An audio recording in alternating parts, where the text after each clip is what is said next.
Let's go now to our next submission from Anjum Rahman, and Anjum's going to join us by Zoom. Tēnā koutou katoa. He uri tēnei no Inia, ko Qamar Shamim Rawa, ko Anjum Rahman o ku kaumātua.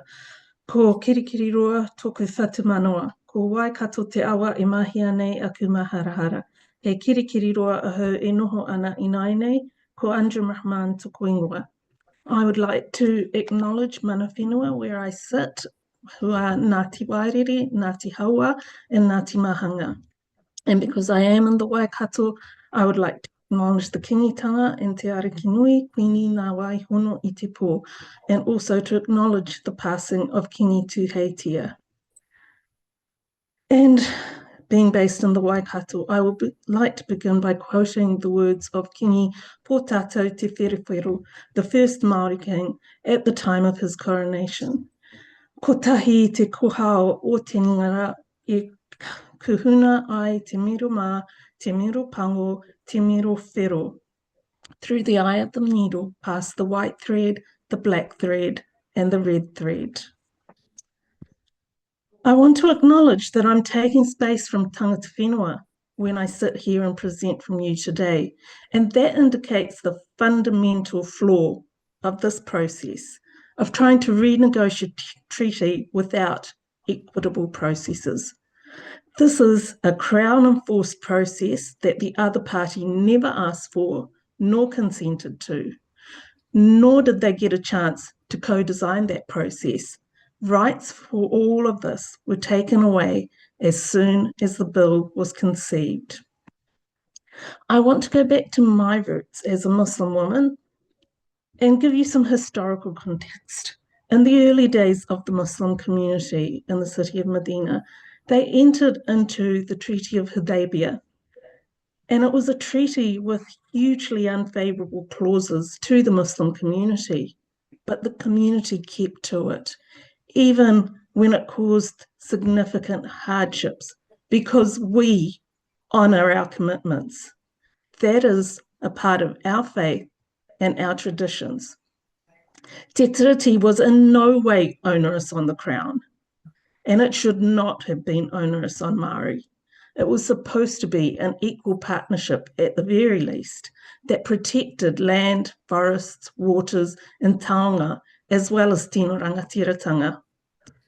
Tangata whenua stuck to their side of te tiriti. The Crown is the one who hasn't honoured it. The pages of te tiriti were almost lost. A couple are actually gone.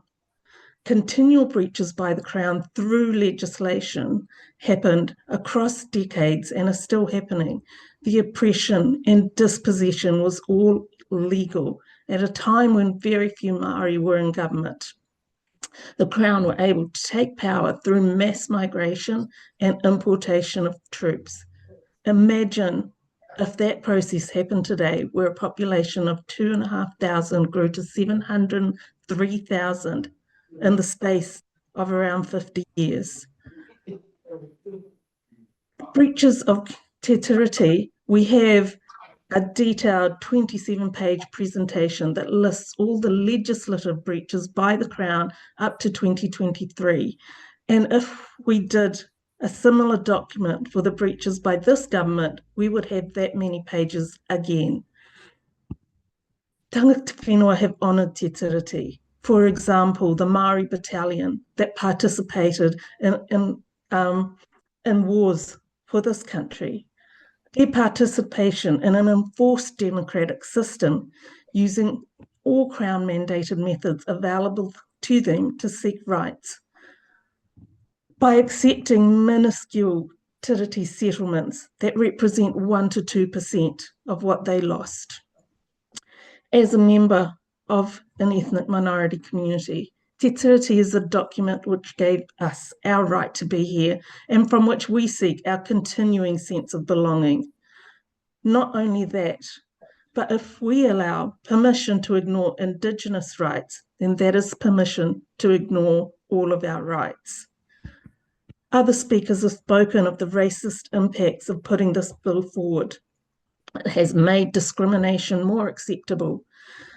And it has meant taking away tino rangatiratanga in the few spaces that this had actually been gained. The debate has not been good or healthy for a huge number of people. It has caused active harm in terms of personal safety and well-being. Politicians have been using the pain of our communities to self-promote and have refused to acknowledge or recognise our pain and harm. The party leading this debate on behalf of the coalition government got 8% of the vote. Other coalition parties were weak enough to allow this bill to proceed and have conceded the space, which shows their lack of electoral strength, resolve, and respect for basic rights. They have been largely silent, and silence is complicity. Indeed, they have hidden behind this bill to pass other legislation and regulation that strips rights from tangata whenua, such as Section 7AA, shutting down of te akapai ora, continuing and other continuing ongoing breaches by the Crown. If I and other members of ethnic minority communities allow you to do this without speaking out, other groups will continue to receive terrible treatment. This is an issue that affects everyone. It is allowing the breakdown of democratic processes, and it affects everything. To say that Māori are treated differently, I recognise the previous speakers have also made this point. The Crown system is giving unequal and different outcomes. You haven't, over 160 years, been able to fix that. Look at life expectancy rates, home ownership rates, incarceration rates, pay equity data, leadership positions and data, educational achievement. I could go on. The Crown systems are treating people differently in the impact. Even when the wording might legally proclaim equality, in practice, you do not achieve it. Had te tiriti been honoured, we would have achieved it. And I found where tangata whenua have tino rangatiratanga, they include everyone where they have the resources to do so. And a beautiful example in the Waikato is Te Kohao Health. This bill is about promoting individual rights versus collective rights. This is a means to take over collective property rights and to increase the ability of corporate interests to damage papatua nuku.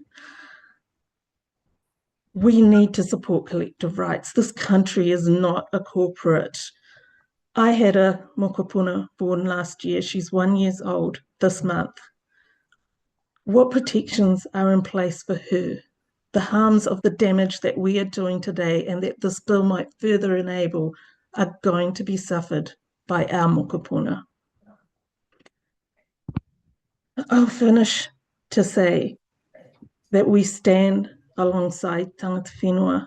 This te tiriti is our te tiriti. The Crown represents our side of the partnership, and we do not support what the Crown is doing here. Toi tu te tiriti.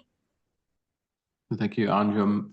We'll got time for questions. We'll go to our first one from Todd Stevenson. Thank you. Thank you for making the time of being here.